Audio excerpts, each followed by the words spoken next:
In today's game on the Blood and Pigment channel, Charles Vane and his fleet of pirates attempt to break through Woodes Rogers' blockade and escape Nassau harbor using a fireship to spread panic in the British ships. This game features some multiplayer rules for Blood and Plunder with 6 players at a table in our new Blood and Pigment studio. One of our patrons on Patreon requested a battle report using multiplayer rules, so this features a slightly modified version of one of the multiplayer options presented in the No Peace Beyond the Line expansion for Blood and Plunder. This historical scenario is based on Charles Vane's escape from Nassau in 1718. Captain Charles Vane, made famous by his inclusion in Captain Charles Johnson's A General History of Pirates, and more recently by his large role in the Black Sails TV series, is already 3 years into his piratical career. While many of the pirates of Nassau are accepting King George's pardon, Charles Vane remains openly rebellious, rejecting the pardon and openly mocking the Royal Navy's initial attempt to take control of the island, and even recruiting crew members from the Royal Navy's Phoenix under Captain Pierce in the spring of 1718. By April, Vane has assembled a large pirate crew and is the undisputed leader of the anti-pardon forces in Nassau. The Royal Navy leaves the island on April 6th, but it would return. In the meantime, Charles Vane makes his most savage cruise yet, capturing or destroying more than a dozen merchant ships in the Bahamas, treating their crews barbarously and growing his own crew to nearly 100 men. As Vane returns to Nassau and meets up with Blackbeard's growing fleet, another fleet leaves England under Woodes Rogers. Rogers intends to reform Nassau into a productive colony and eradicate piracy in the area through one means or the other.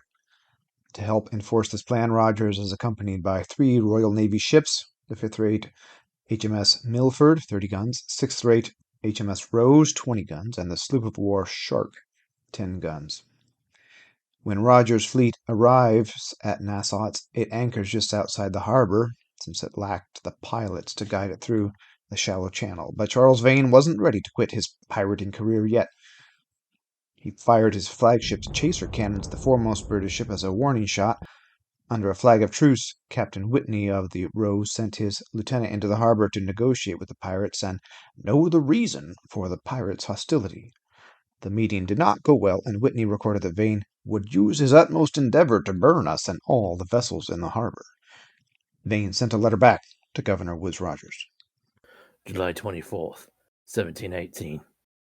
Your Excellency may please to understand that we are willing to accept His Majesty's most gracious pardon on the following terms: that you suffer us to dispose of all of our goods now in our possession, likewise to act as we think fit with everything belonging to us, as His Majesty's Act of Grace specifies. If your Excellency shall please to comply with this, we shall, with all readiness, accept of His Majesty's Act of Grace. If not, we are obliged to stand on our own defense. We wait a speedy answer. Your humble servants, Charles Vane and Company. But Vane did not intend to change his ways or take the pardon. Rogers did not reply, but anchored his ships across the mouth of the harbor, blocking any way of escape for Vane's large brigantine. But escape was not what Vane had in mind for his ship. Under the cover of darkness, Vane and his 90 men quickly transferred their plunder off the brigantine and onto smaller sloops, and then outfitted the flagship as a fireship. Soaked with pitch and tar, and with cannons loaded, they launched the flaming ship at Rogers' blockade in the early hours of the morning. The British cut their anchor lines and set sail, taking minimal damage, but the blockade was broken and the fleet was scattered for several hours. Vane and the several other pirate sloops, including one captained by Jack Rackham, escaped in the chaos. Records are unclear. They may have slipped by the panicked British ships as they set sail, or they may have escaped out the opposite eastern, shallower end of the harbor with their shallow-drafted sloops. In our game today, 3 pirate captains aim to slip by Rogers' blockade to the open sea using the fireship to distract the British, and 3 British players aim to stop Vane's escape while preserving as much as they can of the British fleet. But before we check in with the players, let's talk about the multiplayer system we'll be using for this 6-player game. Each team of 3 players has one Admiral that will manage their activation cards. They will select cards as usual for their whole team, but that card will be used to activate one unit in each force on that team. This lets 3 players play all at once, encourages interaction and coordination within each team, but still keeps the game moving fairly quickly and is generally very balanced, not letting one team accomplish too much in one area of the game before the other team has a chance to respond. The commander of the Admiral's player's force has the unique power to give out command points to units in his teammates' forces as well. You can listen to a full episode 12 of the Blood and Pigment podcast, for a longer conversation on different systems to play multiplayer games of Blood and Plunder. The pirate force includes 3 pirate sloops and the lightly manned Fireship, controlled by the pirate Admiral, Charles Vane player. The British force will only include 2 ships, but they are much larger vessels with larger crews. The large 6th rate frigate will contain the forces of 2 players, the Admiral playing as Woodes Rogers with his troops, and the other player on that ship will control the ship, cannon, and crew. After going over rules and forces, each team was given a few minutes to strategize and make preparations for the game. We're going to be gaining ground, and then he'll be bringing up the tail, the rear. I don't see how we can avoid taking the fire on this small table. One of us is going to take it, and yeah, it would be better if I took it because you have more guns. Let's sit down with both teams and see what their plan is for the game. So our plan is basically to divide and conquer, or maybe more divide and obliterate, one of the 2 ships. We know that our chances of getting off the board entirely by the end of 6 turns is not very good, so we're hoping to take a victory by defeating the British hard enough that we just win via strike points and demoralization and etc. How we're planning to do this is very technical. We're going to have the Fireship target the 6th rate frigate, which is currently behind the light frigate in the setup on the board. And we're going to do this both to force the 6th rate frigate into maneuvering away from its ally, and also to potentially, hopefully, block its line of sight to the rest of our fleet, and thereby spare ourselves from some heavy broadsides, which might otherwise happen. Our plan is then to just basically raffle stomp the light frigate and blow our way out of port, basically on what would be to us the port side of the board. So I'm Charles Vane in the pirate flagship. It's a Bermuda sloop with light guns and some swivels, pirates, some Jamaican privateers. And then we've got Ian here, following behind with an unnamed commander, but his boat has the medium guns. So we're actually, another part of our strategy is having him take up the tail end of the fleet. So if the fighting does start escalating, we'll have those medium guns that he has spared for that. Mm-hmm. And then you've got Rackham and on a girl Bermuda sloop, yeah, and his women. Yep. And and I'm just trying to help Vane get out of Dodge and see if we can make this work. And another dastardly thing that we decided, so maybe a little more historically themed, is that Mr. Vane has very cleverly decided to put himself in the middle ship so that his dear friend, Calico, is shielding him on the port side, and whoever this guy is shielding him on the right, potentially. At least that's the hope. So that if anybody gets out, it'll be Captain Vane. I'm Riley. I'm playing the overall force commander for the English tonight, and yeah. I'm Lliam Baird, and I'll be on board with Riley on the HMS Milford. And I'm Don. I'm playing Captain Beauchamp on the Rose, and this is going to get sticky. yeah, our overall plan for our defending is going to be to take the Fireship on the chin and see how that goes for us. It's going to be pretty ugly, but it's not a whole lot of room for maneuverability. Mm-hmm. May God be with us in our efforts to stop the pirates. Before the game starts, the British all roll for Vane's Terror special rule, and 5 of the 12 units take 1 point of fatigue. The Fireship can generate a lot of fatigue on the British, so getting this cleared early will be important. Since the British are being surprised at night, all their units start the game unassigned, so they have to take a dedicated action to either man the guns or to work on raising the sail. The pirate sloops start at a low sail setting, but they can raise sail much faster than the larger frigates. During the first turn of the game, the English commanders assign units to the sheets and braces. This is a brilliant move and gives the ships a lot of flexibility and maneuverability, as that unit on the sheets and braces can take a free change sail or advanced maneuver action every time the ship moves. But it comes at the cost of not manning a deck worth of cannons.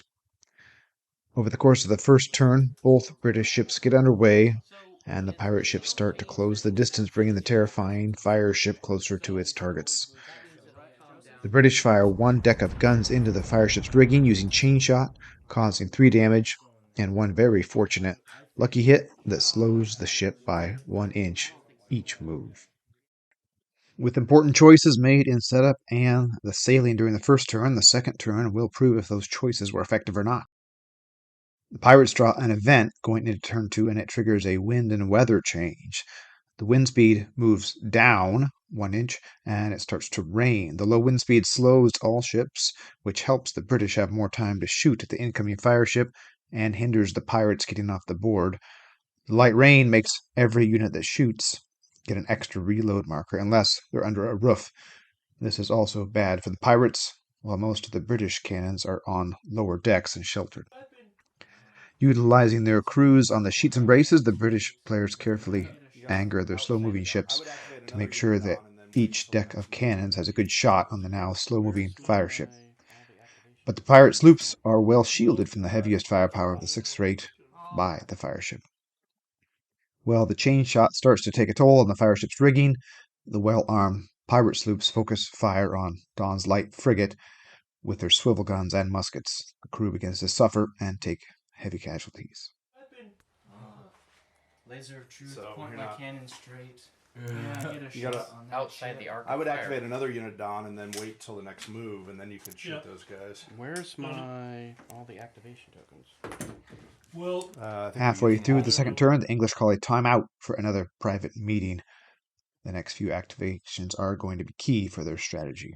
Pirates use the I'm chance to happy with consult the way together. the Fireship is progressing. I still think one of us is going to end up taking it. Yeah. I mean, if it goes straight, it's going to hit us.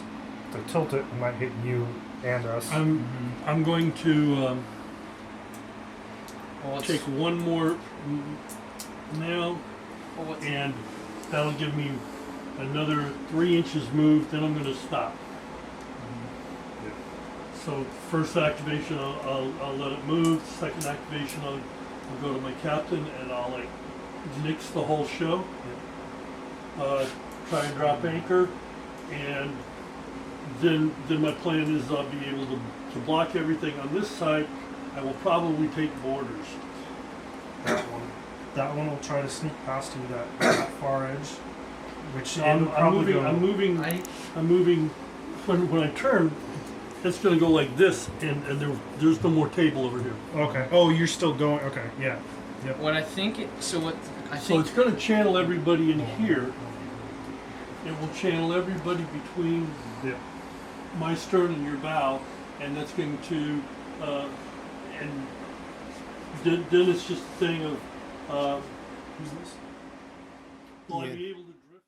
When the game resumes, the British furiously attack the Fireship's rigging with all their great guns. Three Three reloads. reloads, because it's rain. All right. And I'm using Got all 3 ourselves- actions. Oh. Well, I'm using 2 actions. Ones and twos are misses. Okay. Reload. But you can't do, Twos or you can't do misses. 4 actions All in a right. turn. See a 5 Oh, over okay. here. Can't do 4 Yes, actions. I'll I'll have have one. 1 reload left. Right. Okay. And an 8. That's better than So- 3. And 4 should be hits because the fortitude is 2. 3s were hits. Threes are hits. Oh no! Let's go. And with the all but 2. So With that's some decent rolls and a solid critical hit, the Fireship's rigging is left in tatters. With the wind speed down by 1 and critical hits on the rigging slowing it by 3, the Fireship is left to drift, giving the British some breathing room. To make matters worse for the pirates, the wind is coming from the far board edge and will start to push the Fireship into the pirate sloops if the small crew on the Fireship doesn't repair some of that damage on the rigging. At the end of turn 2, the pirates' scheme of shielding their sloops with the Fireship has paid off, but at the cost of forfeiting their weapon of terror. There are almost no pirate casualties, while Dawn's light frigate's crew has been severely thinned, but the Fireship is almost as much of a liability as an asset now. So my cannon's done. Pirates make contact during the first activation of turn 3. Rackham's sloop attempts to grapple Dawn's light frigate, but they fail spectacularly, and it takes 3 or 4 attempts before the test is successful. But the English aren't ready to be boarded yet, since the pirates didn't actually board their ship. They're able to cut grapples and then ram the sloop, knocking it into the sandbar at the edge of the board. Rackham is beached and will have to spend several actions attempting to get free. I'm not sure if his crew is liking it, but Dawn's self-sacrificial tactic is proving effective with that light frigate. Lliam's crew aboard the 6th-rate frigate spends the entire turn reloading cannons, but the British regulars, under Woodes Rogers' command, attempt to suppress the token crew on the Fireship to prevent them from repairing the shattered rigging. Started all loaded? Huh? Started all loaded? Yep. They're all loaded. They're good to go. Hitting 9s and 10s. Cocked. What if I reroll that? Cocked. Actually, You could either reroll way, it that doesn't matter because it's so terrible. Yeah. We're gonna spend a coin to reroll that. Ching. There we go. That's a little. Three I like hits. that. Okay. The 3 pirate crews continue to target Dawn's reduced crew with muskets and swivel guns, eliminating 2 entire units. Light frigate's guns are silent, but it still blocks the pirates' path to escape. As the increasingly fiery Fireship drifts towards the pirate fleet, it squeezes the sloops into a smaller and smaller space, eventually colliding with Ian's sloop. It becomes fouled with the pirate ship and starts a fire on the sloop's main deck. Pirates' raffle stomping strategy is starting to fall apart. At the end of the round, the pirates have taken only 6 casualties, and the English have sustained 20, nearly all the crew from Dawn's light frigate. At the end of each round, the pirates have to test to see if the fire spreads in the Fireship. It has already spread to all 3 decks and is in danger of burning itself out. But it mercifully spreads only to the longboat grappled to the Fireship. Just roll the dice. Okay. This is great on camera. Longboat? Longboat? No, it can be. You can choose. Oh, so one spread. No. One spreads. Longbow, put it to The pirates crewing that inferno are in a tight spot. All right, we're halfway through the game at the end of turn 3. How is it going for the English? I think we're doing pretty good.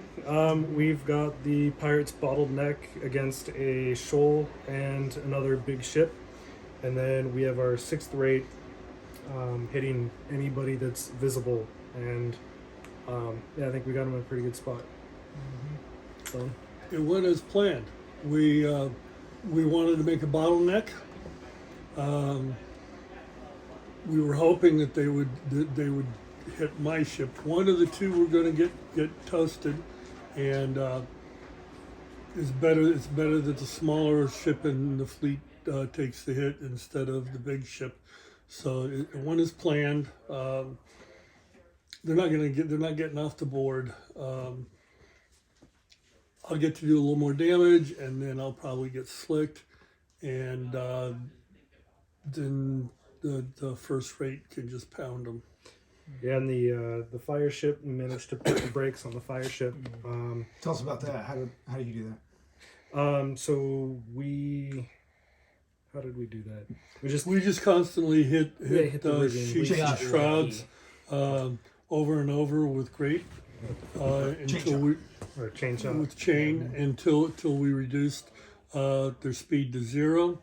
Then we let the wind do the rest, and they thought they'd slip past, but it drifted right into them. So. Yeah, and we also have muskets that are keeping the crew that's on it fatigued. I think they're currently shaken.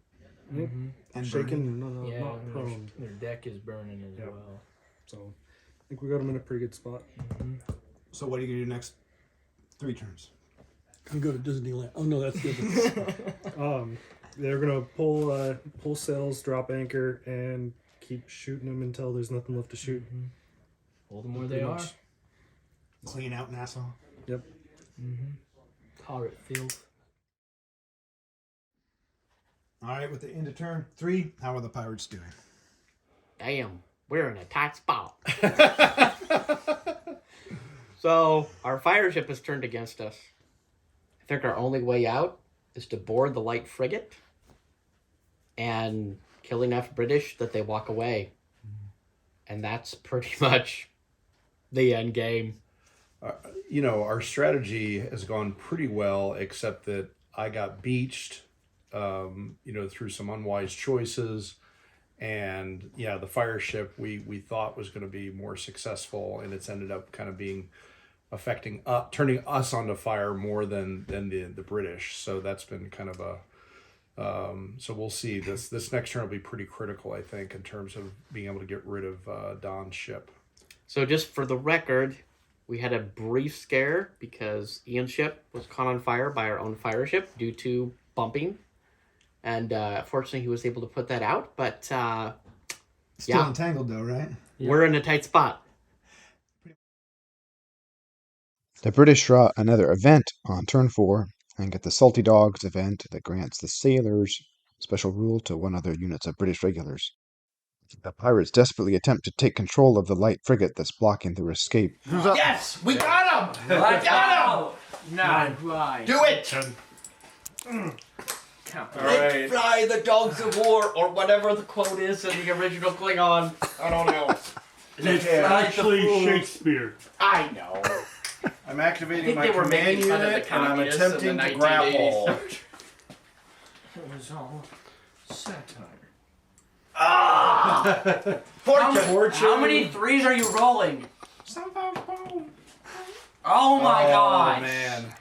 Charles Vane leads the attack with a successful grapple and boarding action, but the English do what they do best and continue to pass saves and fatigue tests, frustrating the pirates' efforts. Oh, yeah. Charles Vane is going over the top! Oh, And you could play- 2, look, all 7s. I know.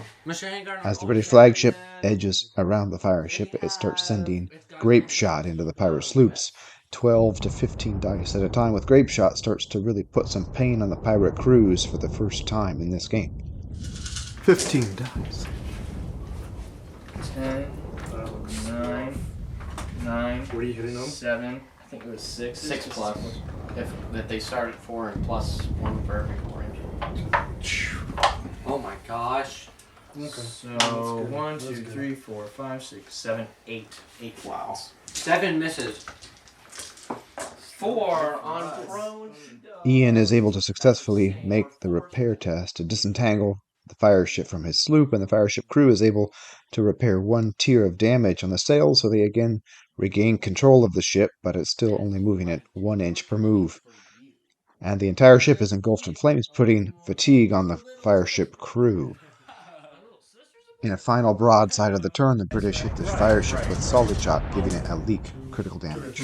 There's a 10. Lucky there's a hit. 6. There's a 9. 4s. And a 6. Hold on, And a hold on. 6. No, I'm and doing a something 10. over This there. is a different And a vote. 7. That's like a really good hit. And Yeah, that's just a really good hit. 5 is a hit, right? No fatigue. So all of them are hits. With 2 10s. Got it. At the end of the turn, the pirates have to roll for the fire spreading on the fire ship again.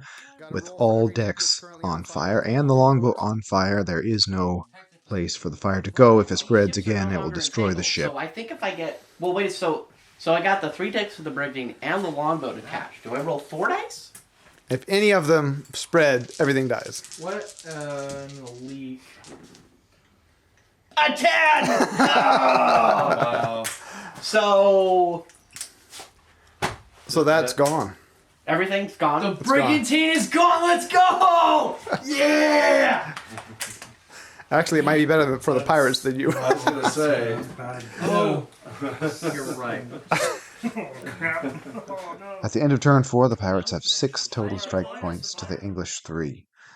The pirates see more great guns trained on their ships and still no opening for escape. Pirate crew confers and decides to concede the fight. All right, you've made it to the end of turn 4. Pirates, how's it feeling? I don't think we were going to get out tonight. We just said instead, maybe we'll just jump onto land and burn somebody's plantation for fun as a compensation prize. So describe the current tactical situation. Well, our strategy of trying to use the Fireship to run interference against the 6th rate, I think, was pretty sound, and it was very close to working. But the British artillery fire focus on our rigging basically upended that plan because the Fireship was immobilized and then drifting into our ships as they were trying to thread the needle, and caused quite a bit of mayhem. I guess we were lucky that it eventually burned down, but it didn't feel very successful. The British pulled a master and commander where they shot out the rigging, and that immobilized the ship that we were trying to use to run interference, and that really messed up our plan. How the English feel about? I think it went pretty good. Yeah. What do you think? The bottleneck, and they went into the bottleneck, and putting the Fireship out really helped. Kind of forced them to bump into each other. We got to play some bumper cars. We beached somebody, or at least got them on shoals.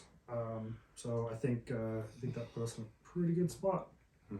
Yeah, I think what's funny is that I had actually sort of anticipated getting crammed later in the game, but I actually still didn't give enough space between the ships to allow enough maneuvering space. Mm-hmm. So that was kind of an interesting lesson to learn, that you need, probably like in a lot of other things in life, you need more margin than you think you do when you're initially making the strategy. So Don's frigate really put a big block in that escape route too. It just kept bouncing around there, and he took some heavy pain, but that was the plan, and it's kind of ironic that it was their plan to gang up on me. It was my plan to sacrifice myself.